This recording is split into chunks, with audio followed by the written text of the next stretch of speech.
हा केलं चालू. ओके, धन्यवाद. आजच्या ऑनलाईन वेबिनारला उत्स्फूर्तपणे सहभागी झालेले सर्व शेळीपालक व आपले तज्ज्ञ मार्गदर्शक यांना नमस्कार. मी यासिन खान.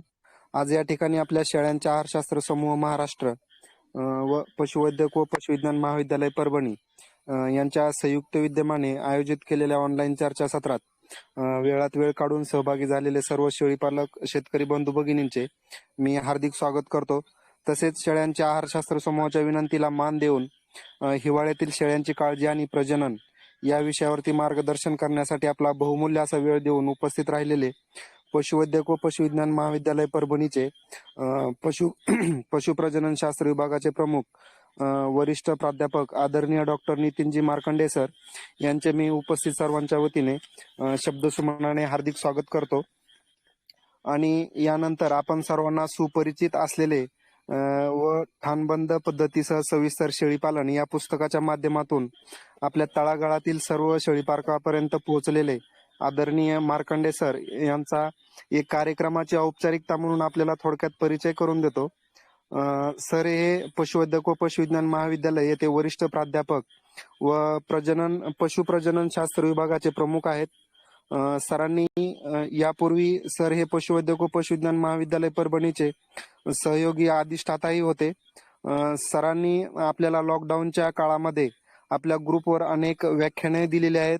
यासोबतच सरांनी डॉक्टर साखरे मॅडम यांच्या माध्यमातून आपल्याला अनेक व्याख्याने आदरणीय मार्कंडे सरांनी आपल्याला व्याख्याते उपलब्ध करून दिलेले आहेत. त्याबद्दल आपल्या ग्रुपच्या वतीने सरांचं पुनश्च एकदा धन्यवाद व्यक्त करतो. तसेच सरांनी राष्ट्रीय आणि आंतरराष्ट्रीय प्रतिष्ठेच्या अग्रगण्य नियतकालिकामध्येही 195 पेक्षा जास्त प्रकाशित शोधनिबंध आहेत सरांचे. यासोबतच सरांनी पशुवैद्यकांसाठी 32 वेळा प्रशिक्षण कार्यक्रमाचे आयोजनही केलेले आहे. सरांचे पशुपालकांसाठी 900 प्रकाशने आहेत, 55 रेडिओ कार्यक्रम आहेत, 45 मीडिया कार्यक्रम आहेत आणि 12 मराठी प्रकाशित पुस्तके आहेत, 23 ऑडिओ आहेत. सरांना 3 वेळा स्वर्गीय वसंतराव नाईक पुरस्कारही मिळालेला आहे. तसेच उत्कृष्ट पशुवैद्यक पुरस्कार, बळीराजा पुरस्कार, कृषीरत्न पुरस्कार असे अनेक पुरस्कार सरांना मिळालेले आहेत. अशा पद्धतीने सरांचा मी आपल्याला अल्पसा परिचय आपणास करून दिलेला आहे. यानंतर मी आपल्या शेळ्यांच्या आहारशास्त्र समूहाचे मार्गदर्शक आदरणीय शेळके सर यांना विनंती करतो की आपल्या ग्रुपच्या कामकाजाबाबत थोडक्यात माहिती द्यावी. धन्यवाद. आजचे मार्गदर्शक आदरणीय डॉक्टर मार्कंडे सर, उपस्थित सर्व शेळीपालक शेतकरी बांधव, मी सर्वप्रथम सर्वांचे या ठिकाणी शेळ्यांच्या आहारशास्त्र समूहाच्या वतीने सरचे स्वागत करतो. आणि आमच्या समूहाचे आतापर्यंत थोडक्यात एक वाटचाल आणि कामकाज कसं चालतं याबद्दल आपल्याला मी थोडक्यात माहिती सांगण्याचा प्रयत्न करतो. आमचा हा समूह व्हॉट्सअपवरती आमचे माजी शिक्षण गट विकास अधिकारी विलास सनेर सर यांनी स्थापन केला होता 2018 मध्ये. त्याचं रूपांतर हळूहळू टेलिग्राम चॅनलवरती आलं आणि सर्वसामान्य शेतकऱ्यांना जी तांत्रिक माहिती भेटत नव्हती ती शोधण्याचं या ठिकाणी आम्ही काम केलं. आणि त्यामध्ये आम्ही अनुवंश सुधारणा, आरोग्य व्यवस्थापन, आहार व्यवस्थापन, निवारा व्यवस्थापन याच्यावरती काम चालू केलं. बरीच आम्ही माहिती घेतली, पण त्या माहितीला शास्त्रीय दुजोरा मिळत नव्हता. तो जसं यासिन सरांनी आज सांगितलं, आदरणीय मार्कंडे सर ज्यावेळी सहयोग अधिष्ठाता होते परभणी कॉलेजचे, त्यावेळी त्यांच्या मार्गदर्शनाखाली डॉक्टर मीराताई साखरे यांच्या मार्गदर्शनाने बरेच मार्गदर्शन आम्हाला भेटले आणि त्या आम्ही केलेल्या अभ्यासाचा आणि त्यांना दुजोरा भेटला आणि आमची एक वाटचाल योग्य दिशेने चालल्या हे आम्हाला कळलं. त्यानुसार आम्ही मार्गदर्शन चालू केलं. आमचा प्रामुख्याने जो आम्ही विषय घेऊन चाललो आरोग्य, हा आमच्यासाठी एक न मात्र विषय आहे, कारण तो शेळीपालक जास्त क्रेज असते, पण तो विषय शेळीपालनासाठी नाहीये. आमचा मेन फोकस आहे एक अनुवंशशास्त्र, आहार व्यवस्थापन आणि गोठा व्यवस्थापन. जसं मार्कंडे सर म्हणतात, कोरडा गोटा मोजा नोटा, त्या पद्धतीनं आहे आणि कसं होतं. त्यामुळं आरोग्य व्यवस्थापनाच्या बाबतीत आणि आहार व्यवस्थापनाच्या बाबतीत आम्हाला बरेच कॅल्क्युलेट करण्यासाठी शेतकऱ्यांना सांगताना खूप किचकट पद्धत होती. ड्राय मॅटर, TDN, CP म्हणजे काय आणि त्याचे व्हॅल्यू कशा काढायच्या, शेळीच्या वजनानुसार ड्राय मॅटर काढून तिला आहार कसं व्यवस्थापन करावं हा प्रयत्न होत होता. पण हे शेतकऱ्यांना सर्वसामान्य हे गणन करण्यास येत नव्हतं. त्याच्यामुळं या ठिकाणी आमच्या माजी कृषी विस्तार अधिकारी बाळू मोठे, ज्यांना आम्ही मामा म्हणतो, आणि माजी शिक्षण गट विकास विराज सनेर सर यांच्या विचारानं आम्ही शेळ्यांचे आहारशास्त्र गणन एक कॅल्क्युलेटर आम्ही या ठिकाणी निर्माण केलं. त्यानुसार शेळी पालक उत्कृष्ट पद्धतीने आहार नियोजन करत आहेत आणि त्यानुसार सुधारणा करून आपल्या शेळी पालन व्यवसायात नफ्याच्या दिशेने अग्रेसर होताना दिसत आहेत. तसे आम्हाला रिव्ह्यू पण येत आहेत. त्यानंतर येतो गोठा व्यवस्थापन. मेन निवारा जर व्यवस्थित असेल तर आपण पुढल्या बऱ्याच गोष्टी, आजार असतील, त्यांच्यावर केलेले उपचार असतील किंवा येणाऱ्या शेळ्या स्ट्रेसमध्ये येणाऱ्या शेळ्या असतील त्या आपण थांबवू शकतो. आणि या ठिकाणी आपण आपल्या नफ्याच्या दृष्टिकोनातून आणि चांगल्या मार्गाने आपण या ठिकाणी शेळीपालन व्यवस्थापनाची वाटचाल करू शकतो. आम्ही हे 4 मुद्दे घेऊन चाललोय. त्यानुसार आम्ही एक सेवा या वृत्तीने आम्ही या ठिकाणी काम करतोय आणि ही एक शेळीपालकांनी शेळीपालकांसाठी चालवलेली एक चळवळ आहे असं आम्ही मानतो. सर्व याजण आपला सहयोग देतात, सर्वांनी द्यावा आणि ही सेवा निरंतर अशी चालू राहावी, सर्वांचे आशीर्वाद भेटावे एवढंच मी या ठिकाणी आमच्या शेळ्यांच्या आहारशास्त्राबद्दल सांगतो. आणि मी आदरणीय सरांना सांगतो आपण या ठिकाणी पुढील मार्गदर्शन सुरू करावं. धन्यवाद. खूप खूप धन्यवाद सर. यानंतर उपस्थित सर्व शेळी पालकांना एक विनंती आहे की सर्वांनी आपले ऑडिओ आणि व्हिडिओ बंद ठेवा, म्हणजे मार्गदर्शन चालू असताना व्यत्यय येणार नाही. असो तरी सर्वजण आपण ज्यांच्या मार्गदर्शनाची आतुरतेने वाट पाहत आहोत असे आदरणीय डॉक्टर मार्कंडे सर यांना नम्रपणे विनंती करतो की आपण मार्गदर्शनाला सुरुवात करावी. Please sir. लाख लाख धन्यवाद यासिनजी. आपल्या ग्रुपचे मार्गदर्शक शेळके सर, मोठेजी आणि सर्वच उपस्थित असणारे आजचे सहभागार्थी. अर्थातच महाविद्यालयाच्या आमच्या डॉक्टर साखरे मॅडम आपल्यामध्ये आहेत. आपल्या सर्वांना नव वर्षाच्या खूप खूप शुभेच्छा. आणि पहिल्याच निमंत्रणामध्ये मी हो म्हणालो की मी आपल्या बरोबर संवाद साधायला तयार आहे. याचं कारण असं आहे की शेळी पालन हा विषय माझ्यासाठी प्रॅक्टिकली गेल्या जवळपास 30 वर्षापासूनचा आहे. जवळपास 30 वर्ष झाले की ज्या काळापासून शेळी पालनाबद्दलचा विचार करण्याची संधी ही मला प्राप्त झालेली होती. आणि उदगीरच्या भागामध्ये असल्यामुळं, डोंगराळ भाग मोठा असल्यामुळे तिथं शेळी पालनाला चांगला वाव होता. आणि मग तिथं शेळी पालनाच्या काही संशोधनाची किंवा तिथं असणाऱ्या एकूणच भूभागातील प्रतिकूल परिस्थितीमध्ये शेळी पालन कशी करायची याच्याबद्दलची माहिती घ्यायची सुरुवात ही 30 वर्षापूर्वी झाली म्हणायला हरकत नाही. आज जेव्हा मी ह्या ग्रुपच्या बाबतीमधला सगळा कार्याचा विस्तार बघत होतो तेव्हा मला वैयक्तिक स्वतःला असं वाटतं आणि आपल्या सर्वांनाही विनंती आहे की आपला हा जो टेलिग्रामवरचा ग्रुप आहे आणि त्याच्यावरती चर्चासत्र याच्यासारखं तर सुंदर गोष्ट नाहीच. आपण एकमेकांमध्ये चर्चा करतो आणि आपण एकमेकांचे विचार ऐकतो आणि त्यातूनच अनुभवातून पुढे जातो, ही चांगली गोष्ट आहे. पण एखादा जर फेसबुक पेज आपण जर सुरू केलं तर काही चांगल्या गोष्टी अपलोड करायला आणि त्यावेळेस सर्वांना त्याचा संदर्भ घ्यायला बरे पडेल. याचं कारण असं झालं की मी आपल्या सर्वांसमोर जेव्हा काही विचार मांडणार होतो तेव्हा माझ्याकडचे काही संदर्भ काढायला सुरुवात झाली आणि माझ्या समोर 19 मे 1993 या दिवशीचा एक लेख माझ्या समोर आला. कैलासवासी बनबिहारी निमकर यांचा लेख आहे आणि महाराष्ट्र टाइम्स मध्ये त्यांनी असं लिहिलं होतं की गाईला पर्याय शेळी. ज्या काळामध्ये शेळ्यांच्या बाबतीमध्ये फारसा विचार होत नव्हता त्या काळामध्ये महाराष्ट्रामध्ये नारायणगाव इथं सानेन शेळी आणून तिची दुधाची शेळी म्हणून रूपांतर करायला सुरुवात झाली. आपल्या महाराष्ट्रातल्या संगमनेरी शेळींच्या बाबतीमध्ये दुधाची शेळी कशी बनवता येईल असा प्रयोग त्या काळामध्ये नारायणगावला झाला होता. आणि तशाच प्रकारची संशोधनाची गरज ही फलटण इथं निमकर साहेबांनी सुरुवात केली आणि तिथं आपल्या संशोधनाच्या जोरावरती चांगल्या प्रकारे शेळ्यांच्या बाबतीमध्ये माहिती ही शेतकऱ्यांसाठी उपलब्ध करून दिली. म्हणून अशा ज्या काही चांगल्या गोष्टी तर त्या आपल्या सगळ्यांच्या संदर्भासाठी उपलब्ध व्हाव्यात असं एक मला वाटलं.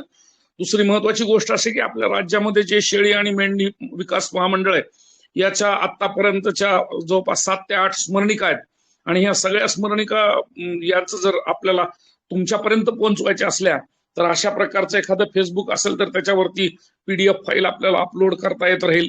हा दुसरा भाग. आणि गेल्या 14-15 वर्षामध्ये जसा अॅग्रोवन सुरू झाला त्या दिवशीपासून जितक्या अॅग्रोवन मध्ये यशकथा प्रकाशित झाल्यात त्याचं संकलित केलेलं एक साधारणतः 75 यशकथांचं एकत्रित असलेलं एक PDF फाईलचं बाब तीही जर तुमच्या सर्वांपर्यंत पोहोचवायची असली साखरे मॅडमना मी विनंती करणार आहे तर ते जर तुमच्यापर्यंत द्यायचं असेल तर त्याही बाबतीमध्ये एखादं फेसबुक पेज म्हणजे जिथं नेहमीसाठी संदर्भ प्रत्येक शेळी पालकाला मिळू शकतील अशी एक गोष्टीचा आपल्या सर्वांकडून विचार व्हावा एवढी माझी तुम्हाला नम्र विनंती आहे. आता मात्र मी आपल्या विषयाकडे यायला हरकत नाही आणि मी आपल्याशी संवाद साधणार आहे की हिवाळ्यातील शेळ्यांची काळजी. ऋतुवत व्यवस्थापनाचा भाग म्हणून आपल्याला हा विषय महत्वाचा आहे की वर्षभर जे काही शेळ्यांचा सांभाळ करायचा असतो त्यापैकी हिवाळ्याचा जो काळ आहे या काळामध्ये आपल्या शेळ्यांच्या बाबतीमध्ये कशा प्रकारे नियोजन असावं आणि कशा प्रकारे चांगल्या प्रकारे शेळ्या सांभाळाव्यात याच्या दृष्टीनं आपल्याला विचार करायचा आहे. मी मगाशीच आपल्याला सांगितलं की 30 वर्षापूर्वी हा शेळी पालनाचा विचार अभ्यासाचा विषय माझ्याकडे सुरू झाला आणि आपल्या सर्वांना सांगू इच्छितो की सांगोला तालुक्यामध्ये आणि सांगोला शहराच्या शेजारी महिला सहकारी सूतगिरणी आहे. कैलासवासी गणपतरावजी देशमुख यांच्या अतिशय उत्कृष्ट मार्गदर्शनातून ही जी सूतगिरणी आहे ह्या सूतगिरणीच्या परिसरामध्ये शेळी पालनाचं एक युनिट होतं. आपल्यापैकी जवळपास जे काही त्या ठिकाणचे असतील तर त्यांना विनंती आहे की तिथला जर काही भाग राहिला असेल तर आपण जरूर बघावा तिथला. त्या काळामध्ये म्हणजे समजा 25 वर्षापूर्वीच्या काळामध्ये शेळ्यांच्या गोठ्याची रचना कशी असावी आणि चांगल्या प्रकारे बंदिस्त शेळी पालन कसावं याचा आदर्श परिपाठ हा त्या सांगोल्याच्या सूतगिरणीमध्ये मला दिसून आलेला होता. जवळपास 150-200 शेळ्या एका गोठ्यामध्ये बंदिस्त रात्रीच्या वेळेस पर्यंत करायच्या आणि नंतर दिवसाच्या काळामध्ये मात्र त्या साधारणतः 1.25 एकरच्या क्षेत्रामध्ये मोकळ्या मुक्त पण बंदिस्त अशा प्रकारच्या कंपाऊंड मध्ये सोडायच्या आणि त्यातून फायदा झालेला हा दृश्य फायदा कागदावरचा फायदा हा त्या सांगोला सूतगिरणीच्या सगळ्या सहकारी म्हणजे जे काही मजूर होते कर्मचारी होते त्यांनी तो वाटून घेतलेला आहे आणि तशी त्यांची एक नोंद आपल्याला इतिहासात दिसून येते. याच्यामधली चांगली गोष्ट अशी होती की शेळ्यांच्या गोठ्यामध्ये खर्च कमी करायचा ही सगळ्यात पहिली महत्वाची गोष्ट. कारण शेळीला जे लागतं ते देणं जास्त गरजेचं आहे. आपल्याला जे लागतं ते नाही. आपल्याला हिवाळ्याच्या दिवसामध्ये फार चांगल्या प्रकारचं बंदिस्त घर लागतं. कॉन्क्रीट असलं पाहिजे, भिंती असल्या पाहिजेत, दरवाजे खिडक्या पूर्ण बंद झाल्या पाहिजेत. याचा प्रकारचा कुठलाही प्रकारचा अशा प्रकारचा खर्च न करता अक्षरशः पत्र्याचे जे डबे असतात तर त्याचा पत्रा म्हणजे जुना पत्रा किंवा फळांचे जे पुठ्ठे आहेत त्याचा वापर करून चांगल्या प्रकारचा गोठा हा शेळ्यांच्या बाबतीमध्ये तिथं तयार करण्यात आला होता आणि तशा प्रकारचा गोठा हा हिवाळ्यामध्ये शेळ्यांना उबदार गोठा म्हणून लागतो. थंडी असते आणि त्याच्यामुळे सगळ्या शेळ्या ह्या एकमेकाच्या जवळ येतात. जास्तीत जास्त संख्येनं एकत्रित राहणाऱ्या ह्या शेळ्या ह्या एकमेकांना रोग प्रसार करायचं काम सुद्धा करत असतात. ही गोष्ट आपण लक्षात घेतली पाहिजे. म्हणजे उन्हाळ्यामध्ये जनावर एकमेकापासून दूर जातात पण हिवाळ्यामध्ये मात्र ते एकमेकाला बिलगून बसलेले आपल्याला दिसतात. आणि महाविद्यालयाच्या प्रक्षेत्रावरचा अनुभव असा आहे की प्रत्येक हिवाळ्यामध्ये महाविद्यालयामध्ये असलेल्या 50 शेळ्या ह्या नेहमी खिडकीमध्ये किंवा लाकडाचं एक माचन केलेलं आहे त्याच्या वरती जाऊन बसलेल्या नेहमीसाठी दिसून आलेल्या आहेत. म्हणजे गोठ्यामध्ये जी काही ओल तयार होणारी आहे त्याच्यापासून सुटका तयार होऊन किंवा प्रत्येक जनावरच म्हणजे पशुपालनामधला हा माझा वैयक्तिक अनुभव आहे की जनावर नेहमी कोरड्या ठिकाणी बसतात. मग ती म्हैस जरी असली तरी ती सुद्धा कोरड्या ठिकाणी बसते. तसं शेळ्या जर कोरड्या ठिकाणी बसत असतील तर त्यांचा आराम जो आहे तर तो पूर्ण होत राहतो. आणि म्हणून हिवाळ्यामधली पहिली महत्वाची गोष्ट अशी आहे की उबदार ठिकाणी बसण्याची व्यवस्था ही असली पाहिजे. आणि जर एक मचाणसारखा भाग शेळ्यांच्या बाबतीत जर तयार करता आला, नुसत्या लाकडी फळ्या ह्या लाकडी पिंपावर टाकून, तर 2-3 शेळ्यावरती त्याच्यावरती जाऊन बसतात. दुसरी महत्वाची गोष्ट अशी की रात्र मोठी असते आणि रात्र मोठी असल्यामुळं तिथं असणारा जो ओलावा आहे तर तो लवकर कमी होत नाही, ही सत्य गोष्ट आहे. शेळ्यांच्या गोठ्यामधला जे जमीन आहे त्याच्यामध्ये जर जास्तीत जास्त प्रमाणामध्ये ओल शोषून घेण्याचा भाग असेल तर निश्चितच तसा शेळ्यांना फायदेशीर होतो. आणि म्हणून फरशी असेल म्हणा, सिमेंटचे काही आपण ब्लॉक वापरतो तो, ह्या गोष्टी जर शेळ्यांच्या गोठ्यामध्ये जर आपण टाळल्या तर ते जास्त संयुक्तिक आहेत. सारवलेला, धुंस केलेला, दाबलेला किंवा जिथं मोठ्या प्रमाणामध्ये चांगल्या प्रकारे दबाई झालेली आहे अशा प्रकारचं जरी सुद्धा बेडिंग असेल किंवा जमीन असेल तर ते शेळ्यांना संयुक्तिक ठरतं, हा अनुभव आहे. आपल्याला असं वाटतं की बऱ्याचदा पायानी वगैरे काही गोष्टी उखडल्या जातील आणि मग त्याच्यामुळे पुन्हा पुन्हा त्याची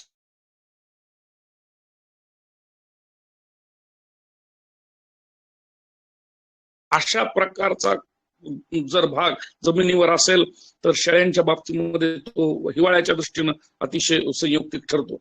इतर ज्या बाबी आहेत ज्या काही आपल्यापर्यंत नेहमीच येतात की बाबा गोंडपट टाकलेला असावं, कितीदा गोंडपट बदलणार आणि किती गोंडपट टाकणार हा मोठा प्रश्न असतो.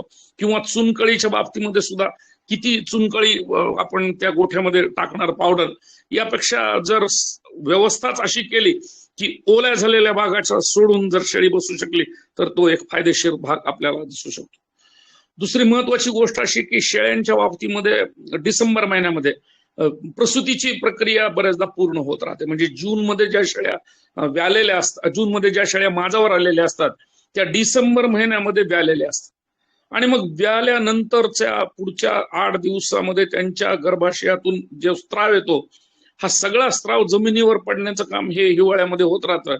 आणि जवळजवळ चिकटून असणाऱ्या 2 शेळ्या 3 शेळ्या याच्यामध्ये हा जो स्त्राव आहे त्याच्यामधले रोगजंतूंचा प्रसार होत राहतो.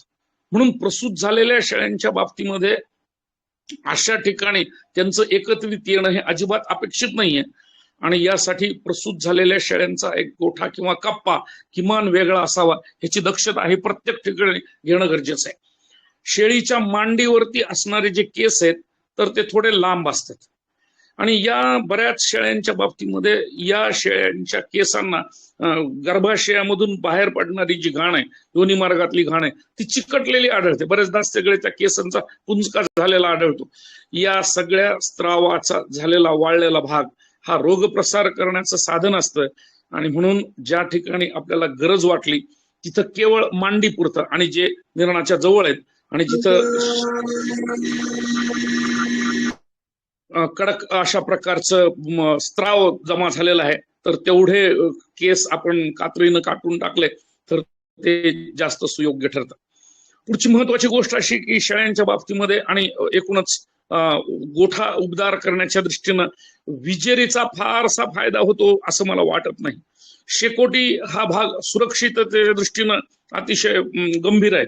कारण दुर्लक्ष जर झालं तर त्याचे दुष्परिणाम आपल्याला भोगावे लागतात आणि बहुतेक कुणी शेकोटीकडे जात नाही. पण विजेरीची जी व्यवस्था आहे तर किंवा त्या मोठा वॅटचा बल्ब लावणं हे फक्त करडांच्या त्या कप्प्यापुरतं मर्यादित ठेवायला हरकत नाही. शेळ्यांच्या बाबतीत मात्र जिथून हवा येत राहते तिथं पडदे आणि गोंडपटाचे पडदे म्हणजे जे काही पोते आहेत त्याचे पोत्याचे पडदे चांगले राहतात. रेक्झिन वापरण्यापेक्षा जर गोंडपट वापरलं तर जास्त अधिक उबदारपणा हा निश्चितच गोठ्यांमध्ये आपल्याला निर्माण करता येऊ शकतो. एक महत्वाची गोष्ट अशी की रात्र मोठी असल्यामुळं शेळ्यांच्या बाबतीमध्ये पिण्याच्या पाण्याचा भार हा मोठा हलका करणं ही गरजेची गोष्ट असते. कारण उत्पादकतेच्या दृष्टीनं पिण्याच्या पाण्याला महत्व आहे आणि हे पिण्याचं पाणी हे कोमट असावं ही अतिशय महत्वाची गोष्ट शेळी पालनामध्ये आवर्जून लक्षात घेतली पाहिजे. कारण त्याशिवाय शेळ्यांनी जर पाणी कमी जर पिलं तर शरीराच्या सगळ्याच शरीर क्रियांमध्ये त्याचे अडथळे निर्माण होत राहतात. ज्या ज्या शरीर क्रियांसाठी भरपूर पाण्याची आवश्यकता असते ते जर पाणी शेळीला मिळालं नाही दिवसाकाठी तर ते निश्चितच त्रासदायक ठरतं. आणि रात्रीच्या वेळेस तर आपण पाहतो साधारणतः 6-6:30 वाजता जर गोठ्यामध्ये शेळ्या मध्ये टाकल्या तर दुसऱ्या दिवशी 8 वाजता म्हणजे थंडी संपल्यानंतरच गोठा उघडण्याची गोष्ट बऱ्याचशा शेतकऱ्यांकडून घडते. तेव्हा या बाबतीमध्ये थोडीशी लक्ष जर दिलं तर कोमट पाण्याचा भाग हा निश्चितच फायदेशीर आहे. तुरटी असावी फिरवलेली पाण्यामध्ये आणि स्वच्छ असलेलं हे पाणी शेळ्यांनी पिलं जाईल याच्याकडे लक्ष देत राहावं. गुळाचं प्रमाण त्याच्यामध्ये वाढवता येत राहील. हिवाळ्यामध्ये शेळ्यांना गुळ अधिकचा देणं हे निश्चितच फायदेशीर आहे. ऊर्जा ही गरजेची गोष्ट आहे आणि हिवाळ्यामध्ये जर गोड पाणी शेळ्यांपर्यंत मिळालं तर ते निश्चित फायदेशीर होऊ शकेल. पुढची महत्वाची गोष्ट अशी की जेव्हा आपण हिवाळ्यामध्ये शेळ्यांच्या बाबतीमध्ये एकूणच आरोग्याचा विचार करतो तेव्हा बऱ्याचशा शेळ्या ठसकत असतात, नाकामधून बरेचदा पाणी स्त्राव येत असतो आणि ताप येण्याचे प्रकार मोठ्या प्रमाणात होतात. म्हणून वातावरणाचा ताण, लगेच वातावरणात बदल झाल्यानंतर ज्यांना ताण येतो त्या ताण दाखवणाऱ्या शेळ्या ह्या जर शरीराचं तापमान वाढलेलं दाखवत असतील किंवा श्वसनाचा त्रास दाखवत असतील तर त्यांच्यासाठी औषधोपचाराची गरज आहे आणि वनस्पतीजन्य औषधापासून जर ही सुरुवात केली तर निश्चितच फायदा होऊ शकतो. आणि वनस्पतीजन्य उपचार हे आपल्या गोठ्यामध्ये उपलब्ध असावेत आणि पशुवैद्यकीय अधिकाऱ्यांच्या सल्ल्यानं, आपल्याला डॉक्टरांच्या सल्ल्यानं हे नक्की देता येत राहतील. म्हणजे मग शेळ्यांचं जे आरोग्य आहे तर ते आपल्याला अबाधित ठेवायला मदत होत राहील. पहिला टप्पा हिवाळ्याचा म्हणजे नियमितपणे हा आपण नोव्हेंबर, डिसेंबर, जानेवारीचा गृहीत धरला तर डिसेंबरमध्ये शेळ्या विणार आहेत.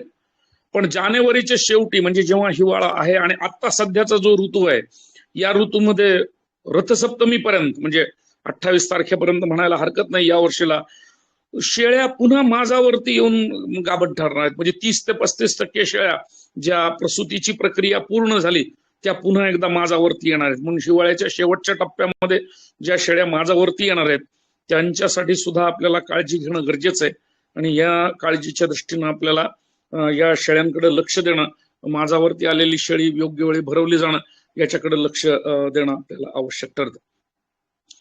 15 दिवस शेळीला लागतात प्रसूतीनंतर तिचं गर्भाशय पूर्वस्थितीत यायला.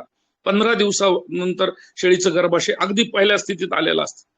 या 15 दिवसापैकी 7 ते 8 दिवस पहिले हा जननेंद्रियातील सगळी जी काही रक्त आहे, स्त्राव आहेत, वार आहे, वाराचे तुकडे आहेत हे बाहेर पडण्यासाठी लागतात.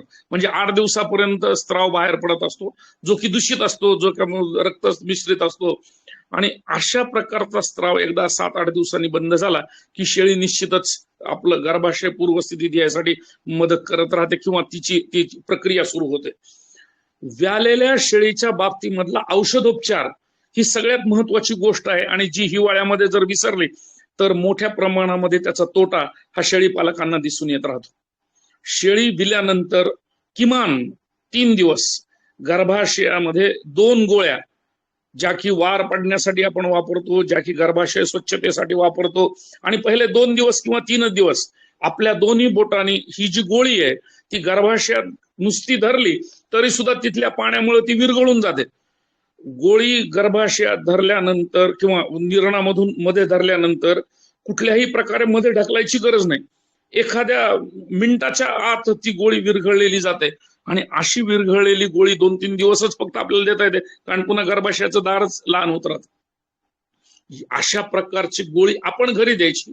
आणि दुसरी महत्वाची गोष्ट की गर्भाशय स्वच्छतेसाठी 8 दिवसाचा कालावधी जो आहे ज्याच्यामध्ये घाण बाहेर पडणार आहे त्या काळामध्ये बाजारामध्ये वनस्पतीजन्य अतिशय चांगल्या प्रकारची गर्भाशय स्वच्छ करणारी औषधं आहेत. त्याला टॉनिकच असं म्हणतात, गर्भाशयाचं टॉनिक, गर्भाशय स्वच्छतेचं टॉनिक. याच्यामध्ये आपल्यापैकी काही जणांना जर माहित असेल किंवा हे जर रेकॉर्डिंग होत असेल तर काही नावही आपल्याला सांगता येत राहतील. प्रोशे म्हणून आहे, प्रोशे हे इंटास फार्मास्युटिकलचं आहे. त्याच्यानंतर युट्रो व्हायू म्हणून आहे, अतिशय चांगल्या प्रकारचे त्याचे रिझल्ट आहेत. पार्च्युटोन आहे, चांगल्या प्रकारचे रिझल्ट त्याच्यामधून येतात. एक्झापार आहे. अशा प्रकारच्या वनस्पतीजन्य औषधी ज्यांचा मूळतः वापर हा गर्भाशय स्वच्छतेसाठी होतो, हिवाळ्यामधल्या शेळ्यांना तर तो देणं अतिशय गरजेचं आहे. कारण व्यालेल्या शेळ्यामधल्या 30 ते 40% शेळ्या जर जानेवारी महिन्यामध्ये पुन्हा गाभण राहिल्या तरच आपला व्यवसाय हा फायदेशीर ठरतो आणि म्हणून या दृष्टीनं हिवाळ्यामधली ही काळजी अतिशय गरजेची आहे. दुसरी महत्वाची गोष्ट अशी की ज्या शेळ्या वेलेल्या असतील किंवा ज्या शेळ्यांच्या बाबतीमध्ये दूध सुरू झालेलं असेल तर हे दूध साधारणतः 3 ते पुढचे 3.5 महिने चालू राहणार आहे. शेळीच्या बाबतीमध्ये दूध उत्पादनाचा वाढीचा जो काळ आहे तर तो पहिल्या 30-35 दिवसांचा आहे. ह्या 35 दिवसापैकी पहिल्या 15 दिवसात गर्भाशय पूर्व स्थितीत येणार आहे आणि पुढच्या टप्प्यामध्ये दूध पुढच्या याने वाढत जाणार आहे. म्हणून खुराकाची मात्रा देणं ही अत्यंत गरजेची गोष्ट आहे. दुधासाठी खुराक हा वेगळा असला पाहिजे आणि गोळी पेंड ज्याला आपण म्हणतो वासरांसाठी जी आपण वापरतो तर ती गोळी पेंड 8% ते 10% प्रथिनांचं प्रमाण शेळीसाठी पुरेसं होतं. शेळी जर 2 लिटरपेक्षा जास्त दूध देणारे असेल तरच 10 ते 12% एवढ्या मोठ्या प्रमाणामध्ये किंवा इतक्या मोठ्या प्रमाणात आपल्याला प्रथिनांचं प्रमाण वाढवता येतं. अन्यथा 10% खुराक हा दूध असणाऱ्या शेळ्यांना हा पुरेसा होतो, कारण आपल्याकडच्या शेळ्या साधारणतः 1.5 लिटर 2 लिटरच्या पुढे जात नाही. अशा प्रकारची जर हिवाळ्यामधली जर प्रथिनांची काळजी घेतली तर निश्चितच शेळ्यांच्या बाबतीमध्ये आरोग्य उत्तम राहण्याची संधी आपल्याला मिळू शकते. दुसरी महत्वाची गोष्ट अशी की ज्या शेळ्या ह्या डिसेंबरमध्येच प्रसूत झालेल्या आहेत त्यांची जी करडं आहेत किंवा त्यांच्या ज्या पाटी आहेत तर त्याही माजाला येण्याचा कालावधी हिवाळ्यात सुरू होतो. म्हणजे नोव्हेंबरमध्ये साधारणतः 10व्या-11व्या महिन्यात त्या पाटी माजावरती येतात. या पाटी माजावर येत असताना त्यांचं शरीर वजन किमान 22 किलो 23 किलो असणं हे गरजेची गोष्ट आहे.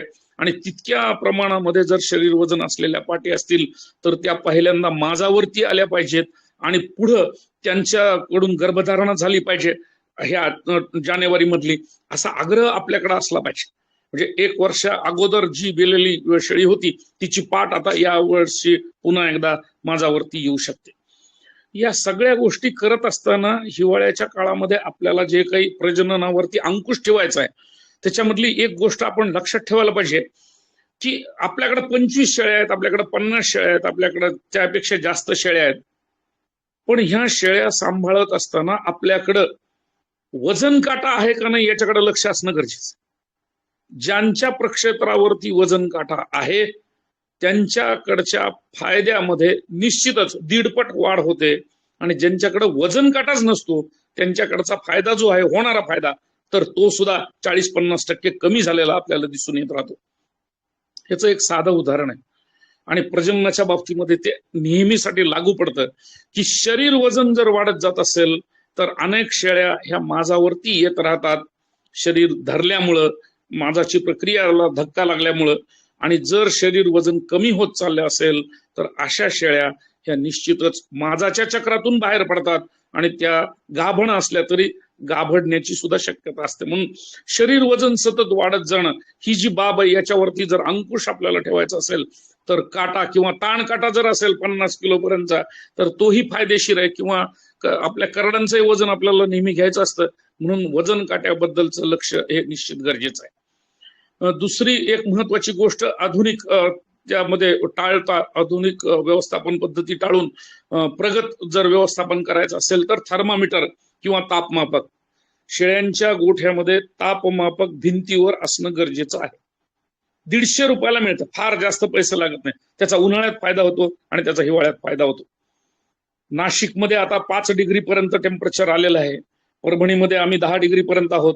आपल्या महाराष्ट्राचा जर विचार केला तर आपण साधारणतः 5 डिग्री पासून ते 12-13 डिग्री पर्यंत सकाळच्या तापमानामध्ये आहोत. थंडी आहे. कुठल्याही प्रमाणामध्ये कुठल्याही काळामध्ये गोठ्यामधलं जे तापमान आहे ते प्रत्येक प्राणी मात्रांसाठी 20 डिग्री ते 30 डिग्री सेंटीग्रेड एवढं असणं अपेक्षित आहे. अनुकूल अशा प्रकारचं तापमान उन्हाळा असो हिवाळा असो पावसाळा असो 20 डिग्री ते 30 डिग्री अशा पद्धतीत करायचं असेल तर थर्मामीटर ही सगळ्यात महत्वाची गोष्ट आणि त्याचा वापर हा हिवाळ्यामध्ये जास्त चांगल्या प्रकारे होऊ शकतो. आणि अशा प्रकारच्या थर्मामीटरचा वापर झाल्यानंतर आपल्याला शरीरामधली वजन वाढ होण्याला मदत होत राहते. जिथला गोठ्या उबदार असतील, जिथल्या प्रकारच्या शेळ्यांची आहाराची काळजी घेतली जात असेल तिथं प्रजननाची काळजी ही चांगल्या प्रकारे होत राहते आणि मग शेळ्यांच्या बाबतीमधून आपल्याला फायदा मिळू शकतो. आपण आर्थिक फायदेशीर शेळी पालनामध्ये असल्यामुळं 1 वर्षाला जर आपल्याकडची पाठ ही माजावरती येत असेल तर पुढच्या टप्प्यामध्ये एक टार्गेट म्हणून किंवा ध्येय म्हणून काही गोष्टी आता आपण लक्षात घेणं गरजेचं आहे. त्यातली पहिली गोष्ट अशी की 2 वर्षामध्ये 3 वेद ही फार मोठी गोष्ट नाही. 8 महिने ला एक वेळ ही काही फार मोठी गोष्ट नाही. लोकांकडे 7 महिन्यापर्यंत आणि 6.5 महिन्यापर्यंत सुद्धा हा 2 करडाच्या शेळ्यांच्या प्रसूतीमधला अंतर आहे, तर ते कमी करण्याचे प्रयत्न चालू आहेत. आपण 2 वर्षात 3 वेत असं जरी गृहीत धरलं तरी पुढच्या 10 वर्षामध्ये शेळींकडून आपल्याला 15 वेत मिळू शकतात. ही गोष्ट आपण लक्षात घेतली पाहिजे. आणि घरची शेळी याच्यासारखं दुसरं सोनं नाही. बाजारामधून आणलेल्या शेळीपेक्षा घरची शेळी हे सोनं आहे. कुठल्याही प्रक्षेत्रावरती 10 वेतांपर्यंत मजल 15 वेतांपर्यंत मजल गेलेली दिसत नाही. फायदेशीर शेळी पालनामध्ये आपल्याला वेतांची संख्या निश्चित वाढवावी लागेल. आणि जर आपण 15 वेत हे जर ध्येय म्हणून आपण ठेवणार असू तर करडांची संख्या, पुढची गोष्ट महत्वाची गोष्ट अशी की करडांची संख्या ही 50 असलीच पाहिजे. गोठ्यावरतीच लिहून ठेवलं पाहिजे. या गोठ्यामधल्या सरासरी 80% शेळ्या ह्या 10 वेत पूर्ण करतात आणि 50 करड देत राहतात. म्हणजे मग आपल्याला असं लक्षात येत राहील की साधारणतः 3-3.25चं ॲव्हरेज करडांचं प्रत्येक वेताचं हे आपल्याकडे पूर्ण झालेलं आहे. आणि त्या फायदेशीर अशा प्रकारच्या करडांच्या संख्येतून आपल्याला पुढे जाता येत आहे. दुसरी एक महत्वाची गोष्ट आपल्याला सांगायची आहे की करडांची संख्या वाढणं याच्यामध्ये फार मोठी गोष्ट आहे अशातला भाग नाही. आपण ही गोष्ट लक्षात घेतली पाहिजे की माझाच्या काळामध्ये नेहमीसाठी स्त्रीबीजे जे सुटतात त्यांची सुटण्याची क्षमता शेळीमध्ये मोठ्या प्रमाणात आहे. आणि ती क्षमता साधारणतः 4 ते 5 पर्यंत सहज होऊ शकते. जितकी स्त्रीबीजे तयार होतात त्याच्यासाठी शरीरामध्ये ऊर्जा म्हणजे ग्लुकोज हे जास्त मोठ्या प्रमाणात असणं गरजेचं. गुळ जास्त असला खुराकामध्ये किंवा तो जर आपण मुद्दामून दिला तर निश्चितच ऊर्जेचं प्रमाण म्हणजे ग्लुकोजचं प्रमाण जास्त, आणि ग्लुकोजचं प्रमाण जास्त म्हणजे स्त्रीबीज सुटण्याची संख्या जास्त. शेळीमध्ये एक चांगली गोष्ट अशी आहे की अंडे सुटण्यासाठी लागणारा जो ओजस रस आहे त्याचं प्रमाण कमी नसतं. गायीमध्ये असतं पण शेळीमध्ये कमी नसतं. गायी आणि म्हशींमध्ये अंड तयार होतात पण सुटत नाहीत. बरेच जनावर माझ्यावरती येतात गायी म्हशी, पण त्यांची अंडी सुटत नाहीत. ही मोठी अडचण आहे. शेळ्यांमध्ये ही अडचण नाही. 5 झाली तर 5ही सुटतात, कारण त्याच्यामध्ये अंड सुटणारा जो ओजस रस आहे त्याचं प्रमाण चांगलं आहे. आणि सगळ्यात महत्वाचा ओजस रस तर हाच आहे जो अंड सुटवतो. तिथंच तो गर्भाशयासाठी पूरक असणाऱ्या ओजस रसाची निर्मिती करतो, म्हणजे प्रोजेस्टेरॉनची निर्मिती करतो. मग 3-4 अशा प्रकारचे जर जास्तीचे आपल्याकडं ग्रंथी निर्माण झाल्या, पीतग्रंथी ज्याला आपण म्हणतो त्या, तर ते निश्चितच फायदेशीर आपल्याला ठरू शकतात. आपल्याला सर्वांना माझी विनंती आहे की काही प्रयोग आपण करून पाहायला हरकत नाहीत. आणि त्याच्यामध्ये फेक्युंडिटी म्हणजे जोपर्यंत करडांची संख्या आणि बेतांची संख्या प्रजननामध्ये जोपर्यंत आपण वाढवणार नाहीत तोपर्यंत खरा फायदा शेळी पालनातला आपल्याला कळणार नाही आणि आपल्याला दिसून येणार नाही. बरेचदा असं होतं की करडांची संख्या वाढली तर शेळीला प्रसूतीवरती ताण येईल का, करड अशक्त जन्मतील का. पण हे सगळे प्रश्न आपल्या मनामध्ये असणारे भेडसावणारे प्रश्न आहेत. प्रॅक्टिकली आपण जेव्हा त्यांच्यापाशी जाऊ तेव्हा निश्चितच आपल्याला फायदा होत राहील. मी फक्त 1 मिनिट थांबतो, 1 सेकंद थांबतो.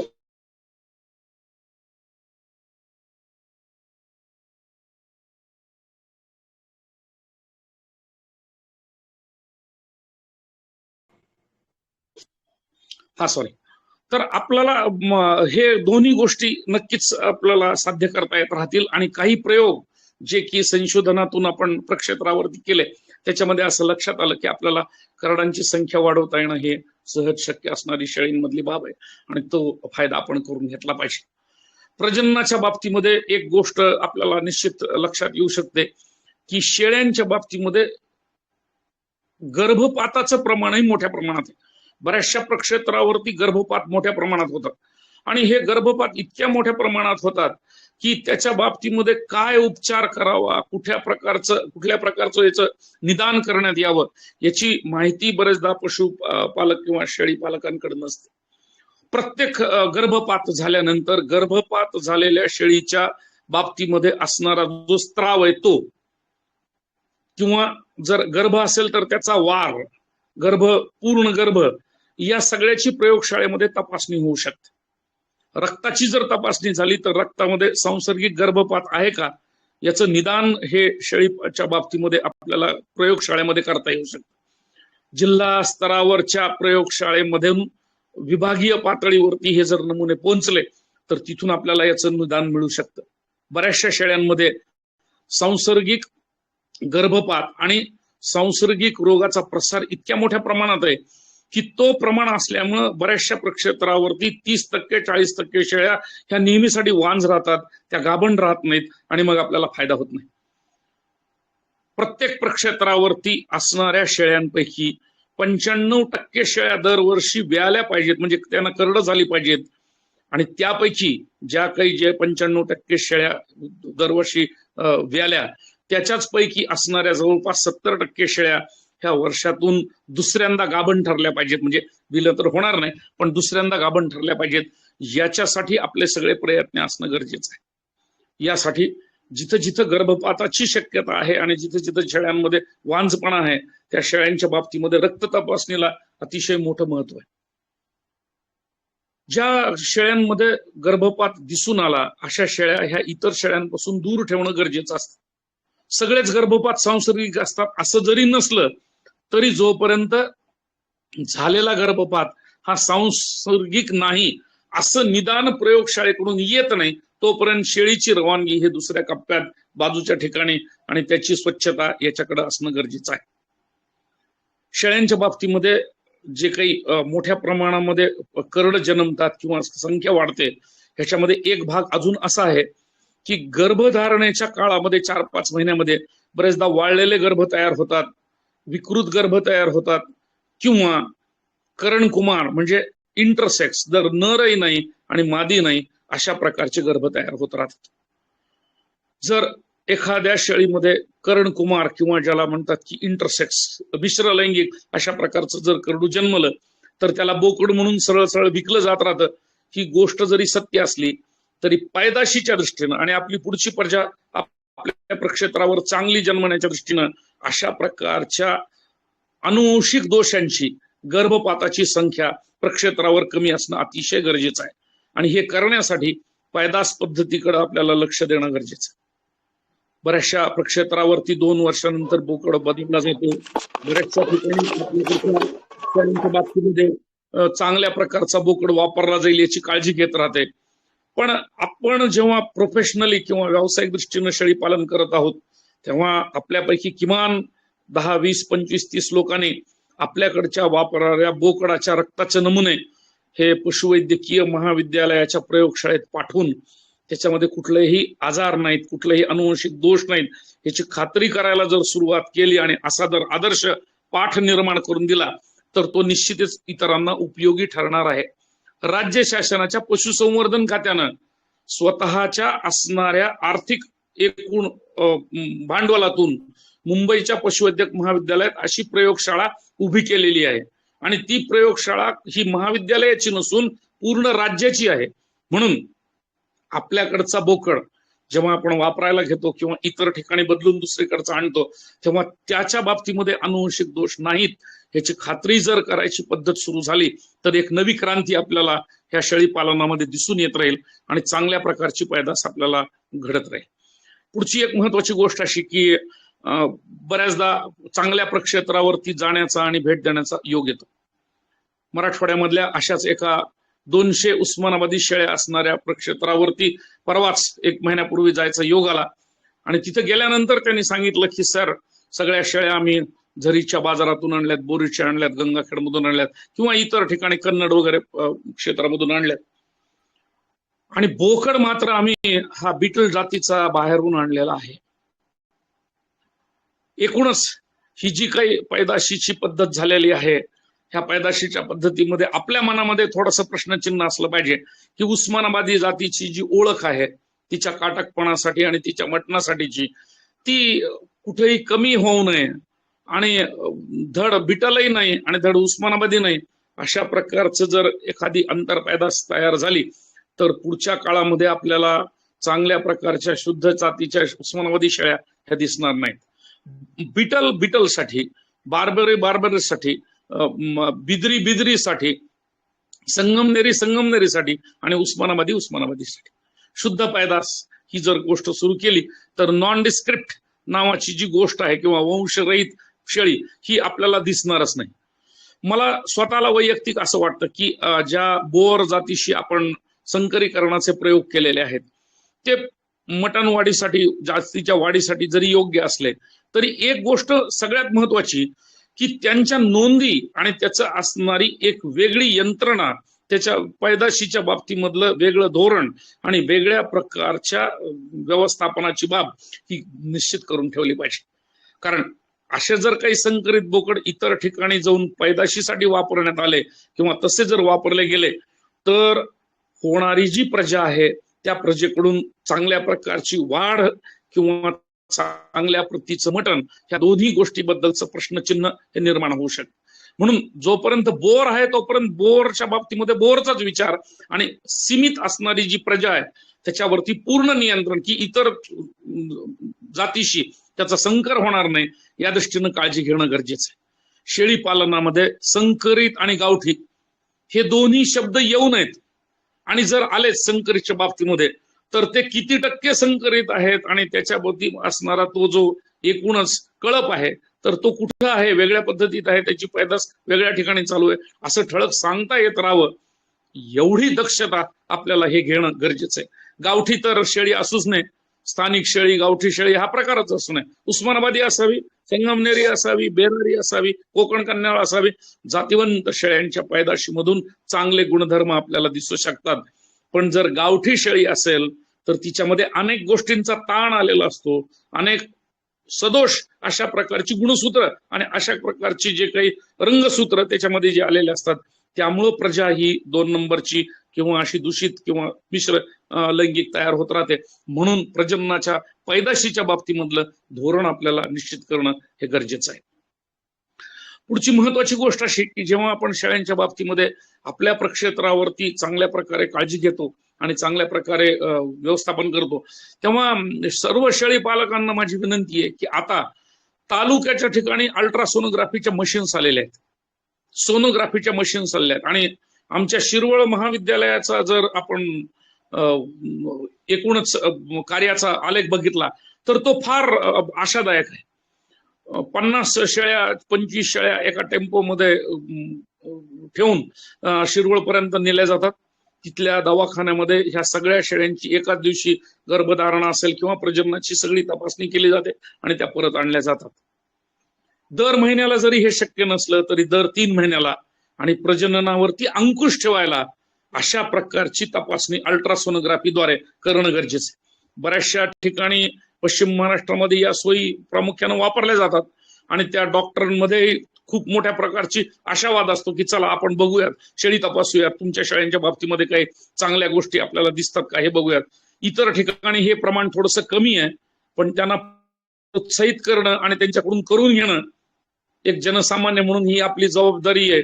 एवढं मी तुम्हाला निश्चितच सांगू शकतो की काही डॉक्टरांच्या बाबतीमध्ये आपल्याला त्याच्यावरती कंपल्शन करावं लागेल आणि नाहीतर ते करणार नसतील तर इतरांकडून, त्यांच्या मित्रांकडून. पण तालुक्या ठिकाणापर्यंत आपल्याला जर 25-30 किलोमीटर पर्यंत आपल्या शेळ्या जर नेता आल्या आणि तिथून जर सोनोग्राफी करता आली, 1 महिन्याची गाभण शेळी ओळखता येत राहते, गर्भाशयात झालेला पू दिसतो, स्त्री बीजांडावरती झालेल्या गाठी आपल्याला कळू शकतात, गर्भाशयामध्ये असणारे काही आजार असतील तर ते लक्षात येऊ शकतात, एकूणच करडांची संख्या किती ते कळू शकतं आणि सर्वच प्रकारे आपल्याला नियंत्रण ठेवायच्या दृष्टीनं याचा फायदा होऊ शकतो. म्हणून अशा प्रकारची जर तपासणी काही वांझ शेळ्यांच्या बाबतीमध्ये गर्भधारणेची खात्री करण्यासाठी आणि काही शेळ्यांच्या प्रजननामध्ये सुसूत्रता आणण्यासाठी जर करता आली तर ते निश्चित आपल्याला फायदेशीर ठरू शकेल. शेळी पालनाच्या व्यवस्थापनामधला एक भाग ज्याच्यावरती संशोधन सुरू झालं, ज्याचा वापर करण्यात आला आणि त्याच्यानंतर पुन्हा या विषयाकडे कुणी वळलं नाही गेल्या 10-20 वर्षामध्ये, तर तो आहे माझाचं संकलन. खरं तर माझ संकलनाची प्रक्रिया ही शेळी पालनापासून सुरू झाली. शेळीमध्ये पहिल्यांदा याचे प्रयोग झाले आणि मोठ्या प्रमाणामध्ये 25, 30, 50 शेळ्यांचा एक ग्रुप एकाच वेळी सगळ्या शेळ्या माझ्यावरती आणण्याचा प्रयोग हा यशस्वीपणे साकारण्यात आला. त्याचे संशोधन झालं आणि त्याचा वापर मग नंतर गायीमध्ये आणि म्हशीमध्ये हळूहळू करण्याचे प्रयोग झाले. मग शेळी पालनामध्ये अशा प्रकारचे जर प्रयोग आपल्याला करता आले तर ते फायदेशीर आहेत. हे प्रयोग खर्चिक निश्चित आहेत, पण हे फार खर्चिक आहेत अशातला भाग नाही. हे खर्चिक आहेत पण हे फार खर्चिक नाहीत. व्यावसायिक शेळी पालनामध्ये एक 10-20 शेळ्या अशा असल्या की ज्या लवकर माझ्यावरती येत नाहीत, त्यांचे काहीतरी प्रश्न आहेत, ह्या सगळ्या शेळ्यांची जर मूठ एकदम बांधली आणि त्यांच्यासाठी माझं संकलन तंत्राचा जर वापर केला तर उलटणाऱ्या शेळ्या गाभण ठरण्याच्या दृष्टीनं आणि माझ्यावरती न येणाऱ्या शेळ्या ह्या गाभण ठरण्याच्या दृष्टीनं या प्रयोगाची आपल्याला चांगल्या प्रकारे उपयुक्तता दिसून येऊ शकेल. आणि अशा प्रकारचे प्रयोग सोपे, थोडे खर्चिक म्हणजे अल्प खर्चिक आपल्याला करून घेता येत राहतील. आपण जर या बाबतीमध्ये थोडासा विचार केला तर निश्चितच फायदा होऊ शकेल. एक महत्वाची गोष्ट आपल्याला सांगू इच्छितो की जेवढे काही प्रयोग आपल्याकडे झालेले आहेत शेळ्यांच्या बाबतीमध्ये आणि जेवढे काही गर्भधारणाच्या बाबतीमध्ये कृत्रिम गर्भधारणा किंवा आपल्याला ज्याला भ्रूण प्रत्यारोपणाचे प्रयोग म्हणता येत राहील, त्याच्यामध्ये राज्यामध्ये पहिल्यांदा शेळ्यांमध्ये भ्रूण प्रत्यारोपण झालं. महात्मा फुले कृषी विद्यापीठामध्ये साधारणतः 84-85च्या सुमारामध्ये पहिला प्रयोग यशस्वी झाला. शेळ्यांमध्ये पहिल्यांदा शस्त्रक्रिया करून गर्भारोपण करण्यात आलं आणि नंतरच्या टप्प्यामध्ये मात्र गायीमध्ये आणि म्हशींमध्ये मोठ्या प्रमाणामध्ये गर्भारोपणाचे आता सध्या प्रयोग सुरू झालेले आहेत. सेक्स्ड सिमेनचा वापर सुरू झालेला आहे. शेळ्यांमध्ये तरी अजून सेक्स सिमेनचा वापर दिसून येत नाही, पण कृत्रिम रेतनाच्या पद्धतीमध्ये मात्र आमूलाग्र बदल होत आहेत. ज्या कृत्रिम रेतनाच्या बाबतीमध्ये फक्त गायी म्हशींचाच विचार व्हायचा, तिथं आता शेळी पालनाच्या बाबतीमध्ये सुद्धा कृत्रिम रेतनाच्या सोयी ह्या प्रत्येक ठिकाणी उपलब्ध करण्यात आलेल्या आहेत.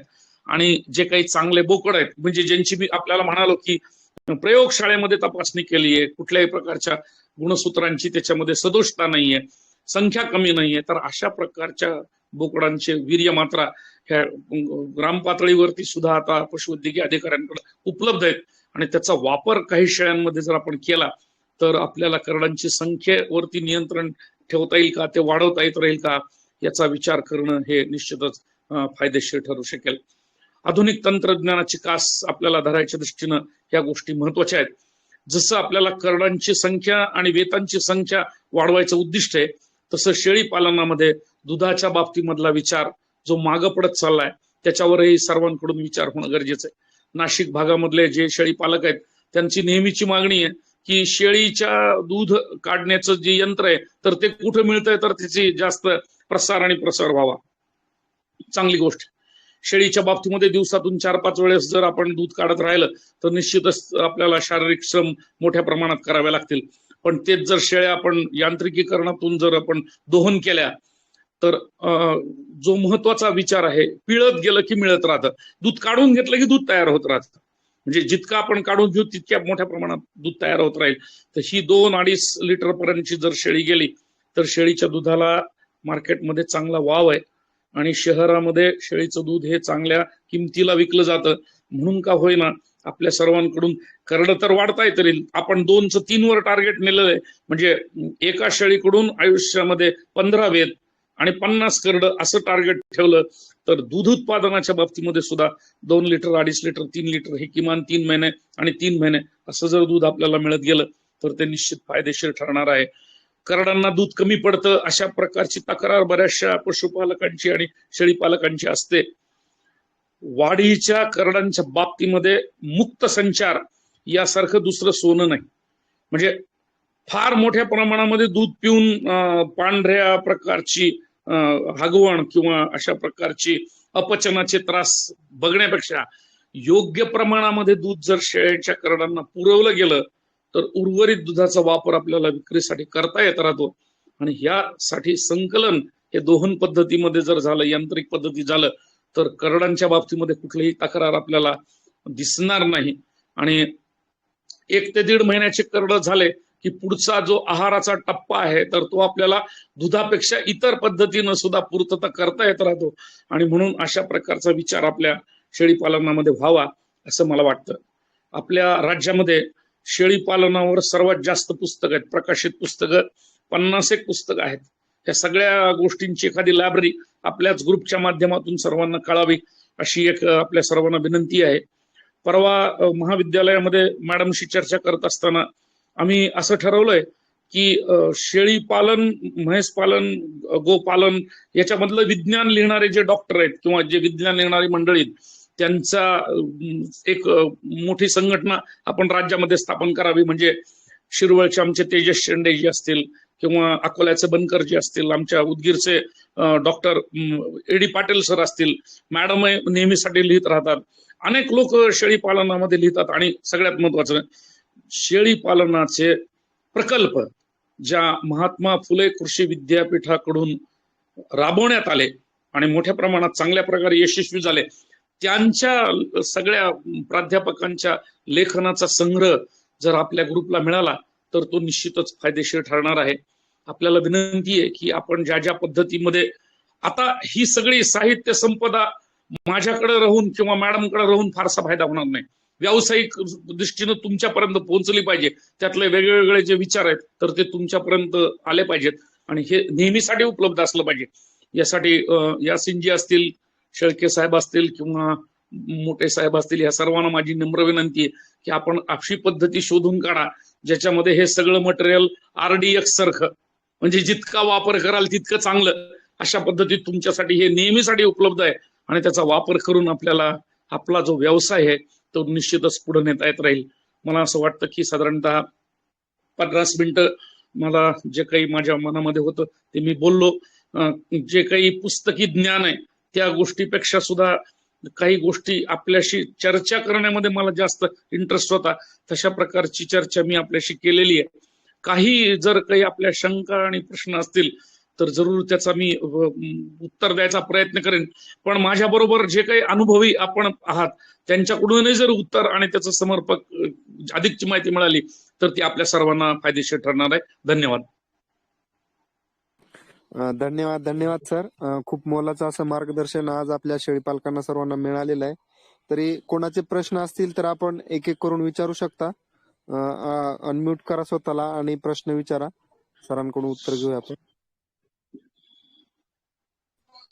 सर, 5 टनचा गोठा कितपत उपयोगाचा आहे, म्हणजे किती फायदेशीर आहे? कशाचा सर? ऊसाचा पाचट, ऊसाचे पाचट. हा नाही, पशु आहार हा जर आपण एक भाग बघितला तर त्याच्यामध्ये एक नियम आहे, 33% कुठलीही गोष्ट जास्त द्यायची नाही. कुठलीही असो, तो हिरवा चारा असो, वाळलेला चारा असो, एक प्रकारचा जो आहे तर तो 33% द्यायचा. त्यामुळे ऊसाचं पाचट वापरायला कुठेही बंधन नाही.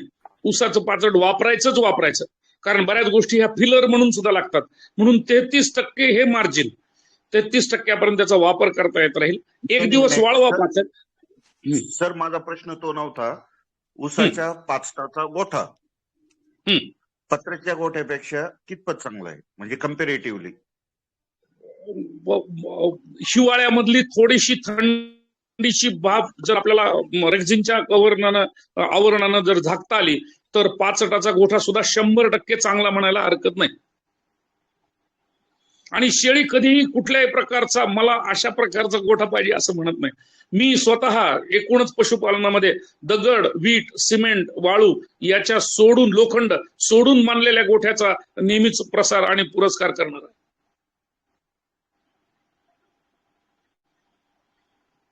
त्यामुळे फक्त पाचटापासून असलेला गोठा सुद्धा अतिशय नक्कीच फायदेशीर ठरू शकेल. हॅलो. हा, नमस्कार सर. नमस्कार. सर्वप्रथम आपण इतकी छान माहिती दिली त्याबद्दल तुम्हाला धन्यवाद. माझा एक प्रश्न असा होता की शेळीचं जे काही प्रजनन व्यवस्थापन जे आहे किंवा शेळी एकदा उलटल्यानंतर पुन्हा ते माझ्यावर येत नाही, म्हणजे सारखी सारखी माझ्यावर येते पण गर्भधारणा होत नाही, त्यावर काय उपाय करावा? चांगला प्रश्न आहे आपला की गर्भाशय स्वच्छ असेल तरच गर्भधारणा होते. पहिली प्रसूती जेव्हा झाली तेव्हा प्रसूती झाल्यानंतरचा दोनच मी उपचाराच्या गोष्टी सांगितल्या आपल्याला की गर्भाशयात सोडायच्या गोळ्या ह्या 2 गोळ्या 3 दिवस 6 दिवस जर म्हणजे 6 गोळ्या एकूण जर सोडल्या आणि एकच बाटली जी की वनस्पतीजन्य औषधोपचाराची गर्भाशयाच्या टॉनिकची ती दिली तर संपूर्णपणे गर्भाशयामध्ये असणारी जी काही घाण आहे किंवा जो काही राहिलेला भाग आहे गर्भधारणेनंतरचा प्रसूतीनंतरचा तो पूर्णपणे बाहेर पडायला मदत होत राहते. याच्या नंतरची महत्वाची गोष्ट अशी की एखाद्या गोठ्यामध्ये जर पाणी जास्त असेल आणि रोगजंतूंचा प्रादुर्भाव म्हणजे जसं मी सांगितलं की शेपटाला बरेचदा चिकटलेला दिसतं आणि बरेचदा तिथे जंतू असतात म्हणून कडक अशा प्रकारचा स्त्राव तिथं लागलेला असतो. ते जर केस कापले नाही तर तिथून रोग प्रसार हा निर्णातून गर्भाशयात जात राहतो आणि मग प्रत्येक माजाच्या काळामध्ये शेळीच्या निर्णामध्ये पांढरट अशा प्रकारचा स्त्राव दिसतो. स्त्राव चिकट असावा पण पांढरट नसावा, पिवळट नसावा. स्वच्छ गर्भाशयामध्येच गर्भधारणा होते आणि म्हणून अशा शेळ्यांच्या बाबतीमध्ये जर शंका असेल तर एखाद्या माजाच्या काळ जर सोडून दिला तर पुढच्या वेळेस शेळी गाभण राहू शकते. त्याचं कारण सांगतो की ज्या वेळेस माज असतो त्या वेळेस शरीरामधला जास्तीत जास्त रक्त पुरवठा हा गर्भाशयाकडे आणि योनी मार्गात येतो. योनी मार्गामधले सगळे जंतू मारण्याचं काम ह्या 2 दिवसामध्ये माजाच्या काळामध्ये रक्तामधल्या पेशी करतात, पांढऱ्या रक्त पेशी करतात आणि मग गर्भाशय एकदा स्वच्छ झालं की मग हे निश्चितच पुढच्या गर्भधारणेसाठी गर्भाशय तयार असतं किंवा प्रजनन संस्था तयार असते. म्हणून एक माज सोडायचा आणि पुढच्या वेळेस जर जनावर भरवलं तर निश्चितच त्याचा फायदा हा मोठ्या प्रमाणात होतो. हीच पद्धती आम्ही गाई म्हशींच्या बाबतीमध्ये सुद्धा सांगतो. फार उलटत असेल तर एक माज सोडा म्हणजे त्या काळामधलं जो काही इन्फेक्शन आहे दाळ आहे तो कमी होईल आणि पुढच्या वेळेस नक्कीच ती शेळी गाभण करू शकते. हॅलो. हा बोला सर. हा बोला सर. शिपलकर बोलतोय साहेब. हा बोला बोला बोला. एक मगाच्या पाऊण तासापासून एक अमोघ वाणीचा सुद्धा आम्हाला अनुभव घेतोय मी. ते श्रवण करतोय. आपण एक निष्णात पशुवैद्यक तज्ञ तर आहातच पण एक तेवढेच प्रतिभावान वक्ते सुद्धा आज आम्हाला ऐकायला मिळले. प्रश्न असा आहे की माज संकलनाबद्दल आपण जे काय बोललात तर एकत्रित माज संकलन म्हणजे नेमकं काय ते त्याच्याविषयी जरा माहिती पाहिजे. ज्या शेळ्या गाभण नाहीत आणि ज्या शेळ्या प्रसूत होऊन 15 किंवा 1 महिना झालेला आहे, 15 दिवस गर्भाशय पूर्वस्थितीत यायला आणि 15 दिवसाची लैंगिक विश्रांती, अशा ज्या शेळ्या आहेत या सगळ्या शेळ्या एकाच दिवशी किंवा 1-2 दिवसाच्या अंतराने एकत्रित माझावरती आणायच्या. त्या जर एकदा माझावरती आणल्या आणि एकदा भरवल्या गेल्या तर त्यांचा गर्भधारणेचा काळ सारखा असेल म्हणजे व्यवस्थापन सारखं करता येईल. सगळे करडं एकदाच जन्मतील म्हणून त्यांना बाजारामधली किंमत एकच चांगली मिळेल. सगळ्या शेळ्या एकदमच दुधात असतील म्हणून दूध मोठ्या प्रमाणात मिळेल. ही करडं जेव्हा मोठी होतील तेव्हा मार्केटमध्ये त्यांची विक्री सुद्धा आपल्याला त्या काळामध्ये जेव्हा भाव जास्त असतात तेव्हा करता येत राहील. असे सगळे फायदे हे माज संकलनाचे आहेत. आणि हे माज संकलन करत असण्यासाठी 2 इंजेक्शन ही फक्त 11 दिवसाच्या अंतराने द्यावी लागतात. त्याचा डोसही अतिशय कमी आहे. 2 इंजेक्शन 11 दिवसाच्या अंतराने दिली की 12व्या-13व्या दिवशी म्हणजे दुसरं इंजेक्शन झाल्यानंतर 2ऱ्या-3ऱ्या दिवशी सगळ्या शेळ्या माझावरती आलेल्या दिसतात. तेव्हा बोकडाकडून त्याचं रेतन झालं की मग सगळ्या एकत्रित गाभण ठरतात. याला माज संकलनाचं तंत्र म्हणतात. फार उपयोगी आहे, अतिशय उपयोगी आहे. आणि ज्या शेळ्या ठरत नाहीत किंवा ज्या शेळ्या उलटतात अशांसाठी जर ह्याचा वापर केला तर जास्त फायदा होत राहतो. हॅलो. हा सर. हॅलो. हॅलो. बोला बोला. लोणकरची बोला आपण. हो नमस्कार सर. नमस्कार. काय झालं शेळ्या वेलेल्या होत्या बरोबर तुमचं जे तुम्ही सांगितलं माहितीमध्ये की डिसेंबर-नोव्हेंबर मध्ये शेळ्या येतात. त्याने शेळ्या वेलेल्या होत्या, दूध वगैरे सगळे होती, परंतु करडांना जे जुलाब चालू झाले आणि करड बऱ्यापैकी 3 ते 4 करड आमची अशीच दगावली. त्याचं कारण कळू शकेल का? म्हणजे आम्ही सगळं जंतचं वगैरे डोस दिले होते, डॉक्टरांना बोलवलं होतं. असं आहे की पचन संस्थेमध्ये जर जंतूंची बाधा झाली तर बरेचदा हे त्याची जी काही हागवण आहे तर ती थांबत नाही आणि बरेचदा दूधही बरेचदा फुटतं पोटात असं म्हणायला काही हरकत नाही. आपल्याकडं बाजारामध्ये सौम्य अशा प्रकारच्या प्रतिजैविकाची मात्रा म्हणजे सिफ्लॉक्स टीझेड नावाची गोळी मिळते. सिप्रोफ्लॉक्झेसिन C-फ्लॉक्स-TZ नावाची गोळी मिळते. करड जर 1 महिन्याच्या आतली असतील तर त्यांना चतकोर गोळी, आणि जर 2 ते 3 महिन्याचे असतील तर त्यांना अर्धी गोळी अशी जर सकाळ संध्याकाळ दिली तर निश्चितच हे जे काही प्रमाण आहे तर ते कमी होऊ शकतं. ज्या दिवशी आपल्याला असं वाटलं की शेळ्यांचे करड ही शेण टाकून किंवा त्याची पातळ संडासून अशक्त व्हायला लागली, तेव्हा पहिली महत्वाची गोष्ट आधी त्यांच्या शरीरामध्ये ग्लुकोज वाढवायचं, म्हणजे साखरेचं पाणी गुळाचं पाणी वाढवायला प्यायला सुरुवात करायची. आणि ह्या शेणाचे नमुने जर डॉक्टरला दाखवले तर कुठल्या प्रकारचा रंग आहे त्याच्यावरून सुद्धा स्थानिक जे डॉक्टर आहेत तर ते तुम्हाला योग्य प्रकारची गोळी सजेस्ट करू शकतात, आणि त्या प्रकारचा उपचार झाला तर मग आपल्याला करडांतली मरतूक कमी करता येऊ शकते, हे निश्चित.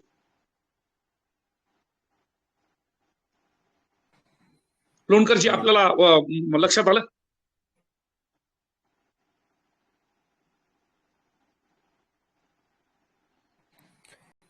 हा सर, डोंगरेजी बोला. हॅलो. हा बोला बोला. हा मी काय म्हटलं सर, शेळी वेल्यानंतर करडू शेळी सोबत किती दिवस ठेवलं पाहिजे? असं आहे की पहिलं, छान, आपला प्रश्न अतिशय चांगला आहे. पहिल्या 5-7 दिवसाचा जो कालावधी आहे, ज्या कालावधीमध्ये शेळीच्या गर्भाशयामधून घाण बाहेर पडते तेव्हा तिला वेगळ्या कप्प्यात ठेवायचं असतं. तेवढ्या 5 दिवसाच्या कालावधीपर्यंत करडू जर शेळी बरोबर असेल तर त्याच्या दूध पिण्याचं प्रमाण आणि एकूणच त्याची काळजी, मॅटर्नल बिहेवियर हे सगळ्या चांगल्या प्रकारे घडू शकेल. 7व्या दिवसापासून मात्र करडाचा सांभाळ हा वेगळ्या कप्प्यात आणि चांगल्या प्रकारे करता येऊ शकतो. धन्यवाद सर. आपण एक हॅलो. 1 तास 1.25 तासापासून आपलं मार्गदर्शन चालू आहे. शेळी सर. पालकांना आणखीनही आपण पुढील वेळेस मार्गदर्शन घेता येईल. सर, मी आपल्याला सांगू इच्छितो की सरांनी जसं मग विनंती केली की आपल्या ग्रुपचं फेसबुक पेज असावं, तर मी सरांना सांगू इच्छितो की सर आपल्या शेळ्यांच्या आहारशास्त्र या समूहाचं एक फेसबुक पेजही आहे, शेळी पालन चॅनल आहे, साखरे मॅडम यांचं पशुधन आरोग्य चॅनल आहे, त्यासोबतच आपल्या शेळ्यांच्या शेळीपालनासंबंधीचा एक ब्लॉग आहे, आणि शेळीपालनासंबंधीची प्रश्न उत्तरे या नावाची एक वेबसाईट सुद्धा आहे. अशा पद्धतीने सर आपल्या ग्रुपचे कामकाजही चालतं. यानंतर मी आपल्या शेळ्यांच्या आहारशास्त्र समूहाचे मार्गदर्शक आणि कृषी विज्ञान केंद्र बारामतीचे माजी कृषी विस्तार अधिकारी आदरणीय श्री बाळू मोठे मामा यांना विनंती करतो की आपण आभार प्रदर्शन करावं. धन्यवाद. सर्वांना नमस्कार. गेले तासभर डॉक्टर मार्कंडे सरांनी आपल्याला अतिशय ओघवत्या भाषेमध्ये खूप उत्तम असं मार्गदर्शन केलेलं आहे. प्रजनन शेळीच्या आयुष्यातला हा एक महत्वाचा भाग आहे, आणि आपल्या उत्पन्नावरती म्हणजे आपल्याला मिळणाऱ्या पैशावरती त्याचा डायरेक्ट प्रभाव पडतो. म्हणजे पिल्लं गाभडण्याचं प्रमाण असेल किंवा शेळी गाभडण्याचं प्रमाण असेल किंवा पिल्लांचं एकूण संख्या, आपल्याला विक्रीयोग्य संख्या किती मिळते याच्यावरती थेट परिणाम हा प्रजनन संस्थेचा किंवा या विषयाचा त्या ठिकाणी महत्वाचा भाग आहे. तर त्याच्यावरती अत्यंत बारीक सारीक गोष्टीचं लक्षात घेऊन डॉक्टर साहेबांनी आपल्याला उत्तम असं मार्गदर्शन केलेलं आहे. सर अत्यंत बिझी असलेलं व्यक्तिमत्व आहे. त्यांच्या कॉलेजच्या कामामध्ये प्राध्यापक असल्यामुळे वेगवेगळे काम असतात, संशोधनाचं काम असतं, शिकवण्याचं म्हणजे शिक्षणाचं काम असतं. अशा सगळ्या गोष्टीतून सरांनी आपल्याला वेळ दिला, आणि नेहमीच सर आपल्या ग्रुपच्या बाबतीत पॉझिटिव्हली घेतात. आपल्या ग्रुपच्या बाबतीतच असं नाही, सगळीकडे ज्या ठिकाणी शेतकरी म्हणून आहेत, पशुपालक म्हणून आहेत, त्या सर्वांना सर नेहमीच मदत करतात, मोकळ्या मनानं मदत करतात. कुठली त्यांच्या हे नसतं त्यांच्या ह्याच्यामध्ये किंवा आम्हाला आता वेळ नाही, नंतर वेळ नाही, असं असं त्यांच्याकडे काय नसतं.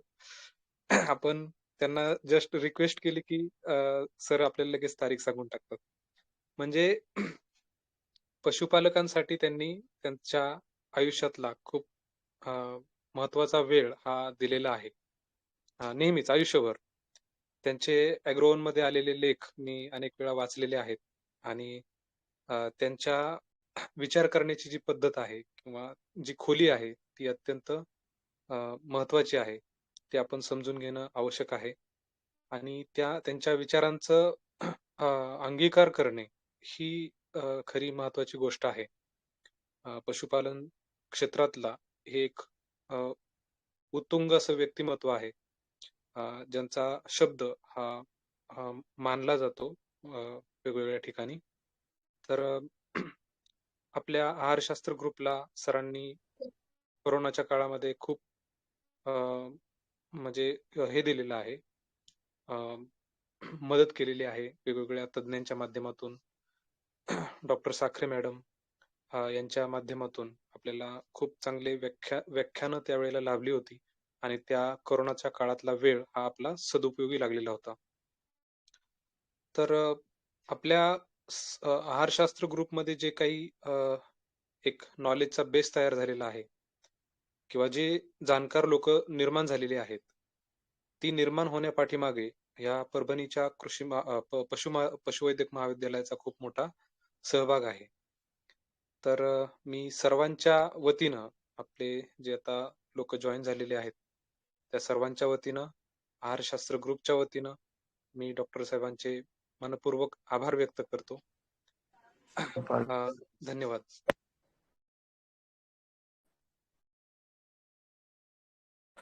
धन्यवाद सर. पुन्हा एकदा सर्वांचे धन्यवाद.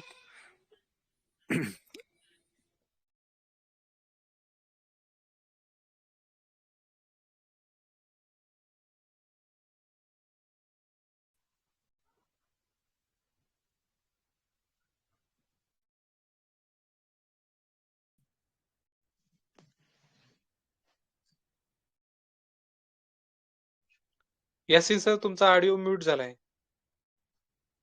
हो मामा, बंद, रेकॉर्डिंग बंद करा. सर पण लेफ्ट झालेत. हो, एकच मिनिट. हो रेकॉर्डिंग बंद करतो. हो.